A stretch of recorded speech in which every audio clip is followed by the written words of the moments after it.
एक हमला था। 2-2:30 बजे रात तक कोई हमें सफलता नहीं मिली। तो 2:30-3 बजे एक कैप्टन साहब मेरे पास आते हैं और वो बताते हैं कि साहब सर हमारे पास बहुत ज़्यादा गोला बारूद और बुलेट्स नहीं बची हैं और 2-2.5 घंटे का अंधेरा रह गया है और जैसे ही सुबह होगी तो ये पाकिस्तान को मालूम है कि हम यहीं छुपे बैठे हैं तो हमको वो चुन चुन के मारेंगे।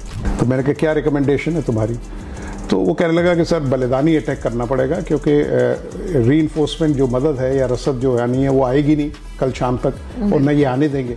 तो उसके बाद एक लड़का था, उसमें एक सिपाही था, तो उसने कहा कि सर मेरा एक सजेशन है, क्योंकि जब भी आप हमला बोलते हैं तो अपनी जो रेजिमेंट होती है उसका एक युद्ध घोष जोर से चिल्लाते हैं जिससे आपके अंदर जोश आए। जी। तो उसने कहा कि सर हम जो पाकिस्तान की जो पलटन है नॉर्दर्न लाइट इन्फेंट्री, हम उसका युद्ध घोष बोल के लड़ाई में धावा बोलेंगे।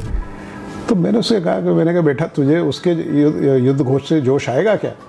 उसने कहा नहीं सर मैंने अभी वायरलेस पे इंटरसेप्ट देखा है, पाकिस्तान ने भी रसद मांगी है। उससे क्या फ़ायदा होता? उससे फ़ायदा ये हुआ कि हमने जोर से 3-4 बार चिल्लाया नाराए तकबीर अल्लाह अकबर, तो पाकिस्तान ने यह समझा कि उनकी जो रीइंफोर्समेंट है, उनकी जो मदद है वो आ गई है।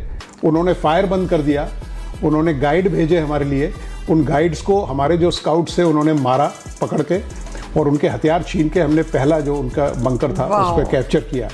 तो कहने का मतलब है कि टीम में एक चाहे वो छोटा सिपाही क्यों न हो, कोई भी आदमी ऐसी इनपुट दे सकता है जिससे आपका ऑपरेशन सक्सेसफुल हुआ।